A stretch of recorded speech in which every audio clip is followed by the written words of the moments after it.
In my first life, the richest girl in our freshman dorm offered 5,000 yuan to anyone willing to help her move in. My twin sister said only people without dignity would bend for money, and because I had spent 18 years being trained to follow her lead, I stayed on my bed and obeyed. 4 years later, my sister married a man old enough to be her professor and called it true love, while I died in a clinic hallway because I could not gather the money for an emergency heart procedure. So when I opened my eyes again and saw the dorm group chat blinking on my phone, I did not hesitate for even half a second. The message on the screen read, "Tomorrow, 10 a. Anyone who helps me carry my luggage upstairs gets 5,000. Serious answers only." My fingers moved faster than shame. My lady, your humble servant accepts the mission. For one bright, ridiculous moment, the whole dorm chat went silent, and in that silence, I knew it was real. I had come back. From the bed below mine, my twin sister Nina pushed aside her curtain and stared at me as if I had just sold our family name for a bowl of noodles. "Nora," she said, "tell me you are joking." I looked down at her familiar face and nearly laughed. In my memories, that face had worn concern only when it wanted something. In this economy, I asked, "I do not joke about 5,000. Nina sat up straight. "We are poor, not cheap. There is a difference." "Interesting," I said, "because poverty feels a lot like being forced to calculate whether a fever is worth the bus fare to a hospital." She did not understand the weight of that sentence, not yet. In this life, she still believed morality was something you could display like a ribbon pinned to your blouse. "She is obviously lying," Nina said. "No one gives away that much money just for moving luggage. Rich people love humiliating others with these performances." I turned off my screen and smiled into the dark reflection. Then I suppose I will be humiliated all the way to the bank. The girl who had sent the message added me on WeChat within 3 minutes. Her name was Celeste Gu. Before I could even type a greeting, my phone buzzed with a transfer notification. 2,000 yuan. Deposit. A message followed. "I dislike people who think I joke. 10 a. Do not be late." I stared at the number on my phone until my vision blurred. In my first life, I had worked 12 nights in a row at a milk tea shop and earned less than that. The next morning, I woke up before my alarm, washed my face in cold water, tied my hair into a neat ponytail, and went downstairs at 9:40. Celeste was already there, leaning beside a mountain of suitcases, as if she had accidentally packed an embassy instead of a dorm room. She wore white headphones, a pale blue dress, and an expression that suggested the entire campus had disappointed her before breakfast. When she saw me, she lowered her sunglasses and gave a small nod. You came? "You paid a deposit," I said. "I respect contractual relationships." That earned me the faintest curve at the corner of her mouth. Good. My standards for human behavior are low, but not non-existent. The luggage was monstrous. Trunks, hat boxes, garment bags, 2 enormous book cartons, and a case of mineral water imported from somewhere with too many vowels. I made 6 trips up to the 5th floor. By the last one, my t-shirt clung to my back and my arm shook every time I lifted a handle. Celeste did not offer me a pitying smile. She only passed me a bottle of cold water after the 4th trip and said, "Sit for 60 seconds. If you faint, my schedule suffers." I loved her at once, not because she was kind, but because she was honest. There is a deep comfort in knowing exactly where you stand. By the time the final suitcase crossed the dorm threshold, Nina had fully awakened and positioned herself on her chair like a judge waiting to deliver a sentence. She took one look at my sweat-soaked hair and laughed. How much dignity did the climb cost? Celeste set down her handbag, turned slowly, and looked at Nina with cool curiosity, as though someone had left a rude insect on the windowsill. "Why is the air in this room so noisy?" she asked. I nearly choked, trying not to laugh. Nina did not appreciate the effort. Before another word could be exchanged, our third roommate arrived. Her name was Mei Zhao, and she came with 2 canvas bags and a shy smile. "My mother sent dried tangerine peel candies," she said softly. "Please try some." Nina accepted hers with theatrical gratitude, saying things about sincerity and handmade warmth while glancing at Celeste every 3 seconds. Celeste accepted one candy, tasted it, then asked May, Does your family make these to sell? May blinked. My grandparents do. They package fruit from our village in winter. The candies are extra. Celeste pulled out her phone. Add me. If the rest tastes like this, I want 300 gift boxes for mid-autumn corporate gifts. The room fell silent. Nina's expression froze mid-superiority. May's mouth opened and stayed open. I only brought samples, May whispered.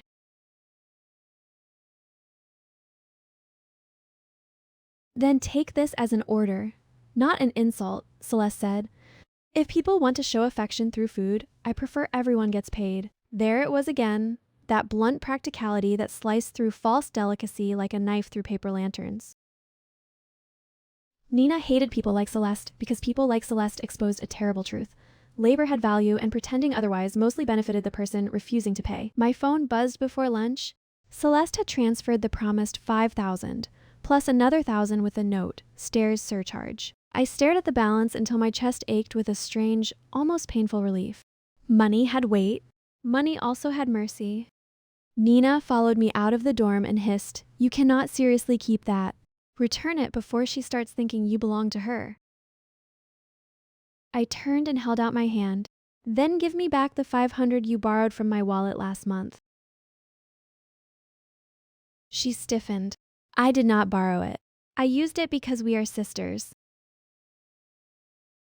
Interesting distinction, I said. Money becomes dirty only when I earn it. She looked scandalized, so I smiled sweetly and added, "The hidden pocket in your pink cosmetic bag is a terrible place to keep stolen cash, by the way." That evening, my $500 reappeared on my desk beneath a note that read, "Take it. I do not want money that smells like servitude."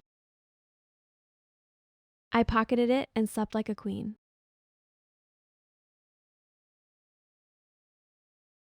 College began in earnest after that, and with it came the daily mechanics of surviving on too little money and too much pride. Except this time, I had decided not to survive with pride. I intended to survive with strategy. Celeste discovered within a week that our university had mandatory attendance for a dawn fitness elective she had chosen without reading the details. At 7 in the morning, she said in horror, "Who exercises before the world finishes waking up?" "It is called 8-section brocade," I told her. Slow stretching, traditional, peaceful. She looked at me as if I had personally invented the sunrise. "Can I pay you to be peaceful in my place?" $1,000 per class, I said, only half joking. $1,000 for each week, she countered. "Do not abuse my affection." "Lady Goo," I replied, "what you feel for me is dependence, not affection." She paid for 10 classes in advance.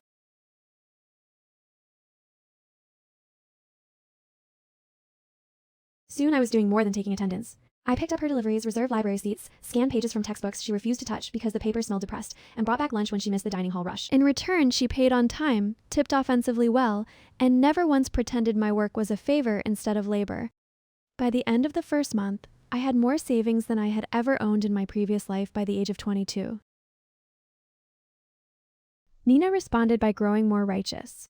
Every time she saw me carrying takeout for Celeste, she sighed loudly enough to notify neighboring provinces. She had found her own audience by then, a boy from the student volunteer union named Evan Shu. Evan wore square glasses, linen shirts, and the expression of a person who believed the world might be cleansed if everyone simply listened to him long enough. He liked to speak in paragraphs about integrity, social equality, and refusing consumerist poison, preferably while other people bought him coffee. He and Nina began eating together, studying together, and performing moral superiority together until the whole hallway smelled faintly of sacrifice and cheap cologne. One afternoon, he stopped me outside the library and said, "I hear you have become a personal maid for your roommate." "I hear you have become the unpaid public relations department for your own face," I replied. He frowned. Nina glared at me from his side as if I had insulted a saint. "You are confusing money with worth," Evan said. That is the tragedy of people who have never learned principle. No, I said. I'm distinguishing between work and exploitation. That is the education of people who are tired of starving politely. Nina dragged him away before he could answer, but not before she threw over her shoulder. One day you will understand that not everything can be bought.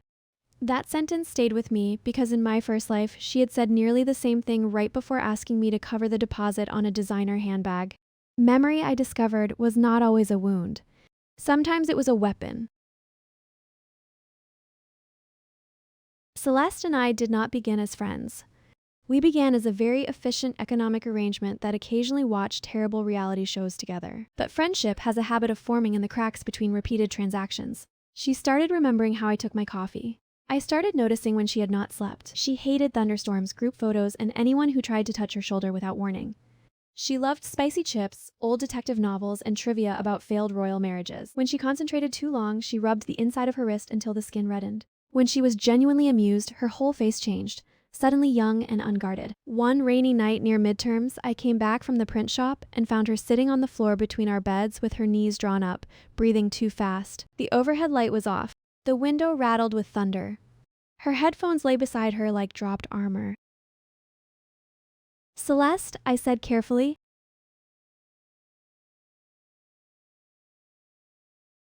She looked up once and said in a clipped voice, "Do not call anyone. Just close the curtain." So I closed the curtain, switched on my desk lamp instead of the ceiling light, and sat on the floor opposite her. I counted with her, in for 4, hold for 4, out for 6. Again, again, again.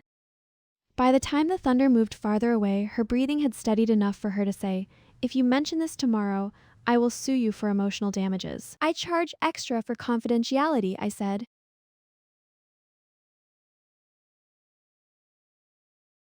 That night, she transferred me 88 yuan with the note, for silence and counting. I transferred back 44. Friend discount?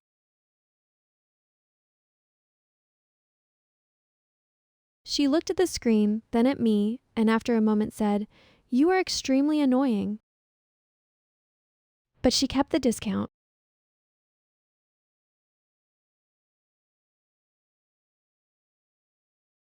Winter break approached with exam stress, frozen sidewalks, and the annual return of family expectations.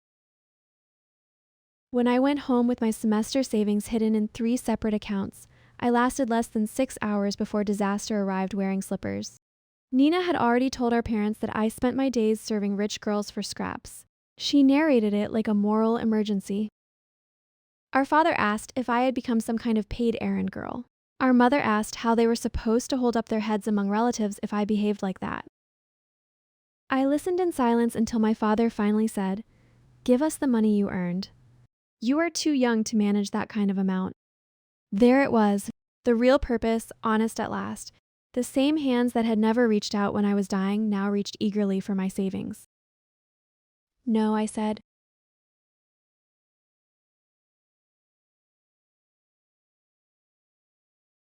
Three people froze in unison. In our family, my refusals had always been temporary things, dissolving under enough guilt. My mother's voice sharpened. "Do not be ungrateful. Everything we say is for your own good." "Funny," I said. The phrase "for your own good" seems to appear whenever someone wants my labor, my money, or my silence. Father slammed his chopsticks onto the table. Nina looked almost gleeful. She had been waiting for me to expose myself as the unfilial daughter. "If you insist on acting like a stranger," my father said, "then leave this house and learn what hardship really is." I looked around at the room where I had spent 18 years shrinking myself into acceptable shapes. "Thank you," I said, and went to pack. At the station that night, with my suitcase beside me and cold air needling through my coat, I expected panic. What I felt instead was space. I booked a cheap room near campus for 3 days and began calculating rent, part-time work, and class schedules with an almost joyful ruthlessness. Before I could finish, Celeste called. It was 10:30. She never called unless something mattered. "I need help organizing legal files at my grandmother's hotel in Qingdao," she said without greeting. 1 week. Daily wage, 2,000. Come. Yes, I said instantly.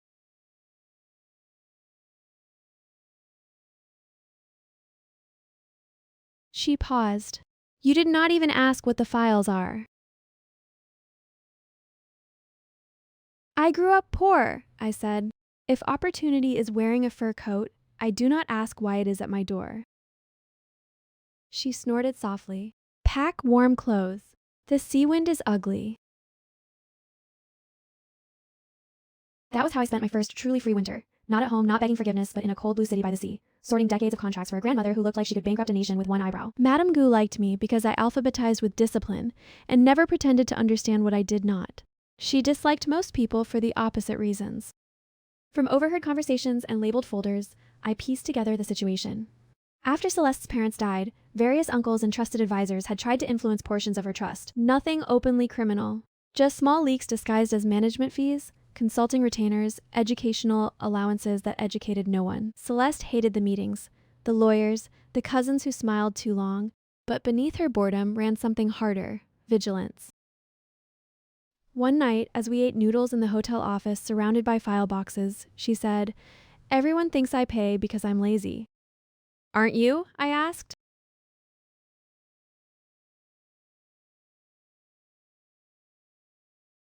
She kicked my chair. "Partly, but mostly I pay because money is clean. Obligation is not. If I buy help, I know where the edges are." I looked at her over my chopsticks and understood something important. She did not buy people because she thought people were beneath her. She bought clarity because she had spent too many years around hidden knives. For the record, I said, I would still bring you noodles even if you forgot to pay. She went very still.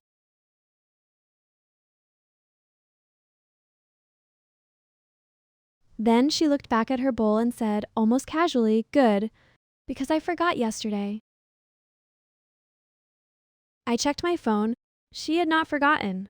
She had transferred $3,000 for document dust exposure.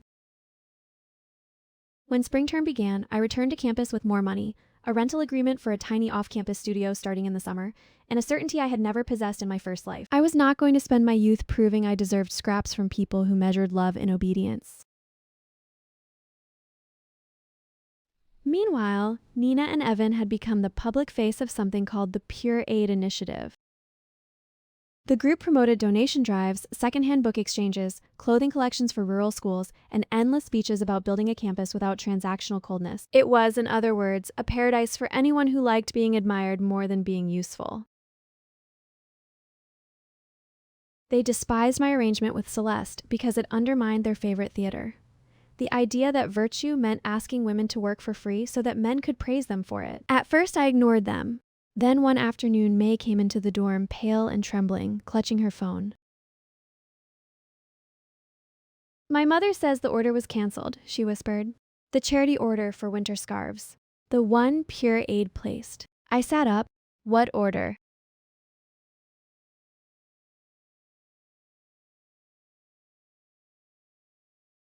May explained that Pure Aid had crowdfunded money to buy handmade scarves from village families and donate them to children in mountain schools.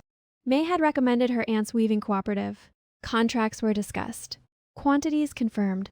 Her family borrowed money to prepare materials. Now Evan claimed the cooperative failed quality review and the order had been redirected. "But they never even inspected anything," May said.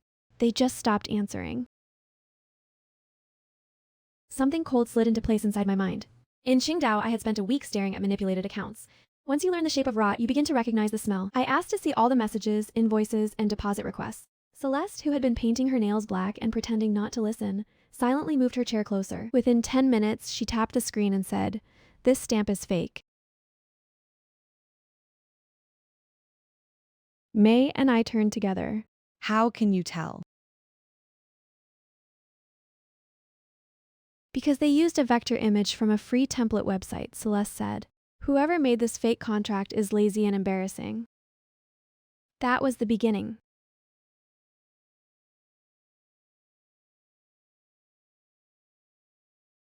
Over the next 3 weeks, we built a quiet wall of evidence. May collected voice notes from village suppliers Pure Aid had considered and then dropped after requesting quotes. I compared the club's public fundraising totals against the itemized spending summaries Evan posted online. Numbers vanished. Rounding errors multiplied. Shipping costs doubled and doubled again. Celeste used the legal search databases available through her grandmother's office to trace one of the vendor companies Pure Aid kept paying, Bright Horizon Cultural Services. The owner turned out to be the cousin of a man named Harrison Liu, a donor in his early 30s who had recently begun appearing on campus as a youth entrepreneurship mentor. When I saw the photo, my stomach turned. Harrison Liu? In my first life, Nina had called a man like him mature, accomplished, and misunderstood. In any life, I thought, men who orbit 20-year-old girls while using words like mentorship deserve to be cataloged with hazards. The final piece arrived by accident. Nina forgot to log out of our parents' shared family photo album cloud, which still linked to the tablet she had once lent me. Most of the album contained selfies, restaurant desserts, and screenshots of quotes about self-respect. But buried among them was a photo of Nina holding a luxury bag in the passenger seat of Harrison's car. On her lap was a Pure Aid budget notebook.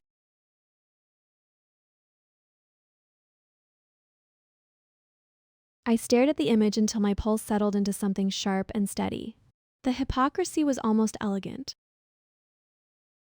The girl who mocked me for getting paid to carry suitcases was apparently happy to accept leather tribute from a donor whose money passed suspiciously through fake contracts. I did not confront her immediately.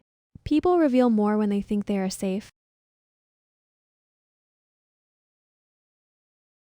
That opportunity came during the campus social innovation fair, where Pure Aid and our fledgling student errand platform Bluelist were both invited to present. Bluelist had started as a joke between Celeste and me.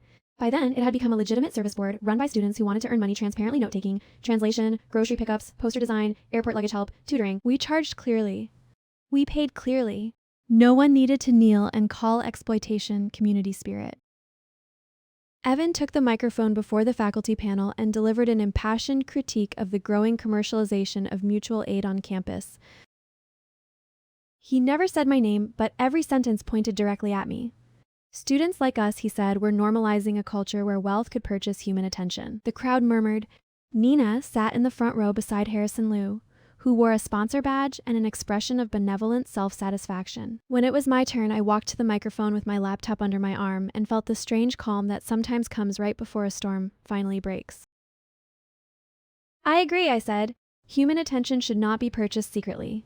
That is why I prefer clear prices, legal invoices, and the absence of fake charity accounting. Evan's face changed first. Then Nina's. Harrison shifted in his seat. I connected my computer to the projector.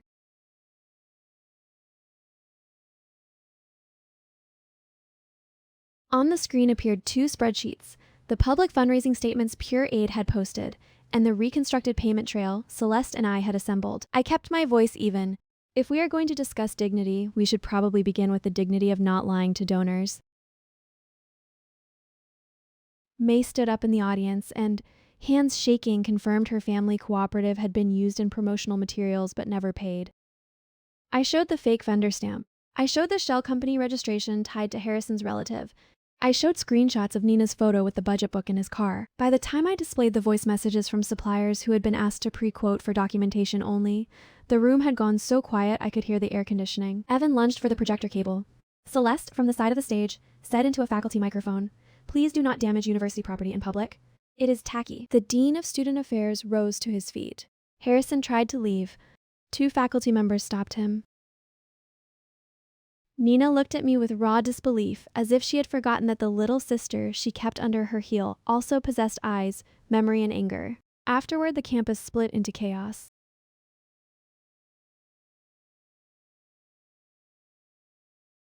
The university froze Pure Aid's accounts, pending investigation.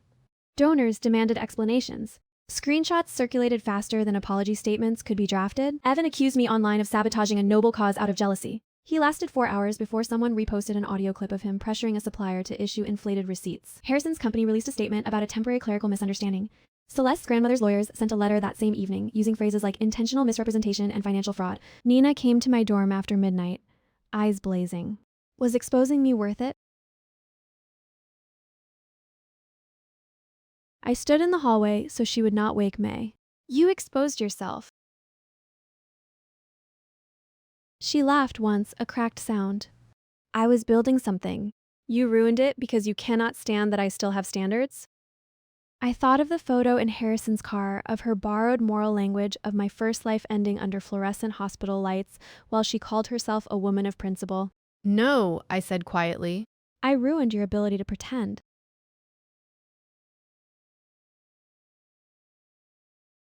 For a moment, she looked very young.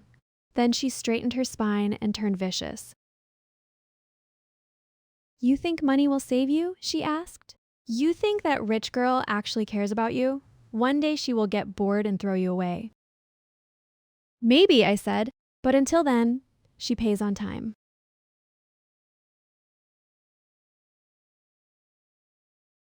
That almost made her slap me. She did not, but only because Celeste opened the door behind me and said, if the hallway performance is over, some people are trying to sleep. Nina left with murder in her posture.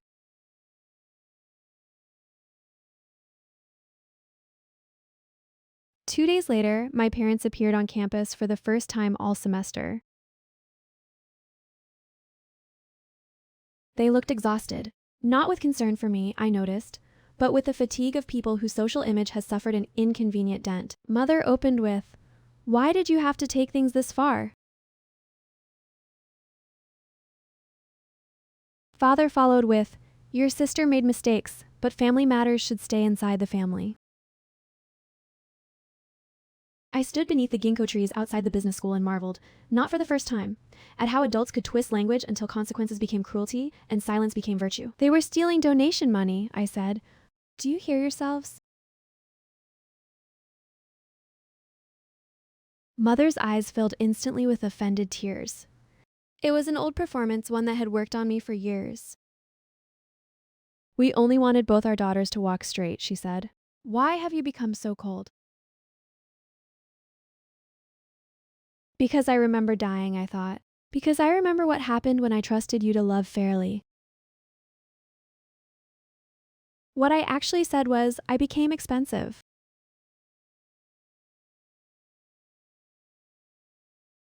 My father looked as if I had slapped him. For the first time in my life, I did not apologize for it. The university disciplinary outcome arrived near the end of term. Evan lost his leadership positions and his scholarship pending external review. Harrison Liu withdrew from all campus partnerships after legal pressure intensified. Nina took a leave of absence for personal reasons. May's family cooperative eventually received a real order through one of Celeste's corporate networks. Not charity. A clean contract, fair price, proper payment. When May showed us the bank receipt from the first big shipment, she cried so hard she could not read the number out loud. Celeste pretended to be extremely interested in her manicure until May stopped crying and hugged her anyway. Blue List expanded the next semester. We built a real app with help from a computer science team who agreed to equity because Celeste terrified them efficiently and I fed them dumplings. Students signed up as verified helpers. Clear prices, clear terms, emergency tasks, airport pickups, tutoring, slide design, translation, elder accompaniment to hospital appointments. We included a hardship fund too, not because virtue demanded unpaid labor, but because profits made generosity stronger when it had structure behind it. That was Celeste's idea. Compassion, she said, should never depend on whether the compassionate person can afford groceries. There was one more thing money bought me that year. Time to see a doctor. In my first life, by the time anyone discovered the congenital valve problem in my heart, I was already too weak, too indebted, too late. This time, when a routine screening suggested irregularities, I booked a specialist appointment the same afternoon. The diagnosis came early, the treatment plan manageable. Medication? Monitoring. A minor procedure during summer. Costly? Yes. Impossible? No. I sat in the cardiology hallway with the printed estimate in my hand and realized I was crying, not because I was afraid, but because I finally had the power to choose care before disaster. Celeste arrived 20 minutes later carrying 2 coffees and a paper bag of egg tarts. She took one look at my face and said, "Do I need to bankrupt a hospital?" I laughed through tears. No, just sit with me. So she did.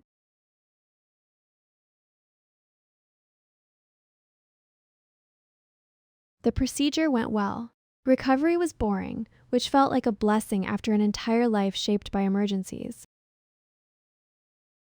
While I was on light activity, Celeste visited my studio almost every evening, bringing groceries she claimed were accidentally overordered. She also moved my kettle to a higher shelf because apparently I had the survival instincts of a distracted sparrow. One evening, sprawled on my secondhand sofa with her shoes abandoned by the door, she said, "You know I was wrong about one thing." "That narrows it down to several million possibilities," I said. She tossed a cushion at me. "I thought clean money could replace messy attachment. It can't." I looked at her, surprised by the seriousness in her voice.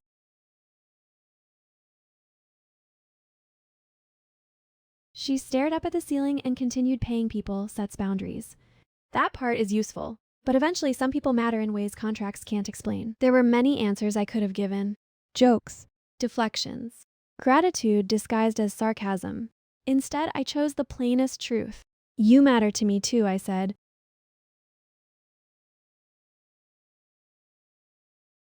She nodded once, sharply, as if concluding a negotiation. Good. Then, after a beat, she added, "Friend discount on emotional dependence remains 44 yuan. I laughed so hard my stitches hurt.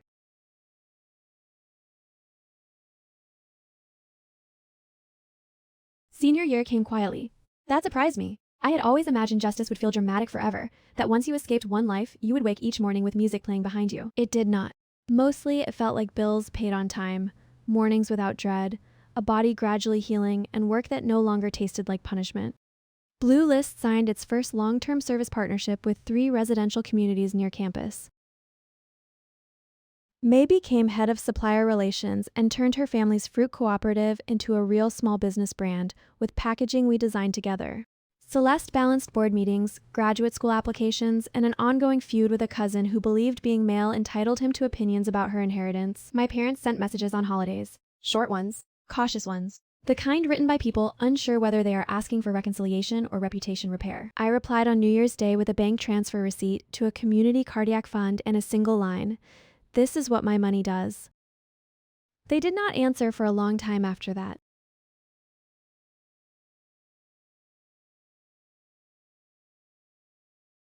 I saw Nina once more before graduation. She was standing outside a boutique near Westlake, dressed beautifully in cream and gold, speaking into her phone with the brittle brightness of someone trying to persuade herself she still had options. When she noticed me, she went still.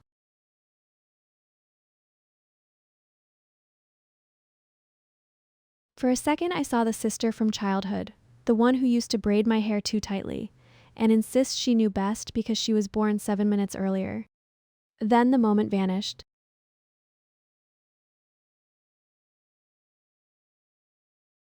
Nora, she said, lifting her chin. "I heard your company is doing well." It is, I said.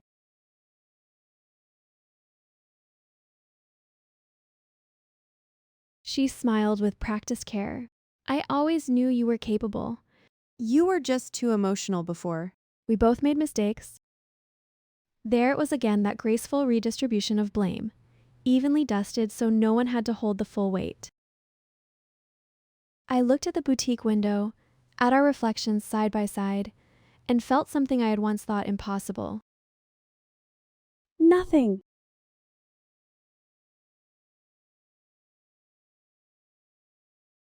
No hatred, No ache. no hope that she would finally understand. Some doors do not slam, they simply stop existing. I wish you what you have earned, I said.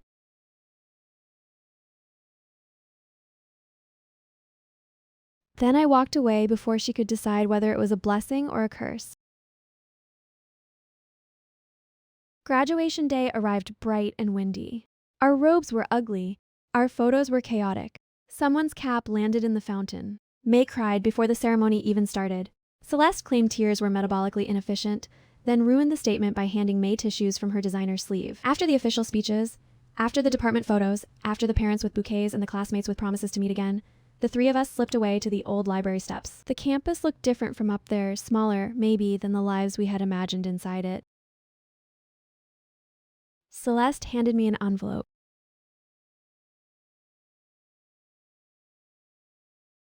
Inside was not money, for once, but a contract offer. Strategic Operations Director, Blue List Expansion Division, salary generous enough to make my younger self faint. At the bottom, in place of a formal note, she had written, I dislike hiring strangers when competent people I trust already exist. I looked up. You realize I'm going to become unbearable about this.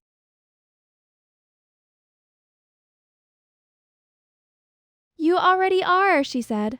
Sign. So I signed right there on the library steps where I had once hidden from humiliation and later walked past with takeout bags worth more than my self-respect in the eyes of people who never understood either. May leaned over to read the number, made a strangled sound and said, If I were not your friend, I would become your employee immediately.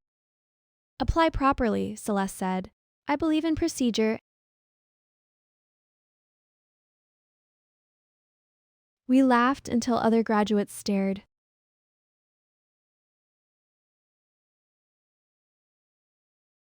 That evening, after the photographs and farewell dinners, I went alone to the riverside with my graduation flowers and sat watching the city lights tremble on the water. In my first life, if someone had asked what I wanted, I would have said safety. Then health. Then just enough money to stop being afraid. Now, holding a signed contract in my bag and feeling my repaired heart beat steadily in my chest, I realized I wanted something larger and far less tragic. I wanted a life that did not need suffering to prove it had meaning. I wanted good work, chosen family, honest payments, warm dinners, a doctor I could afford, and a future that did not begin with apology. Maybe that sounded ordinary. To me, it felt revolutionary.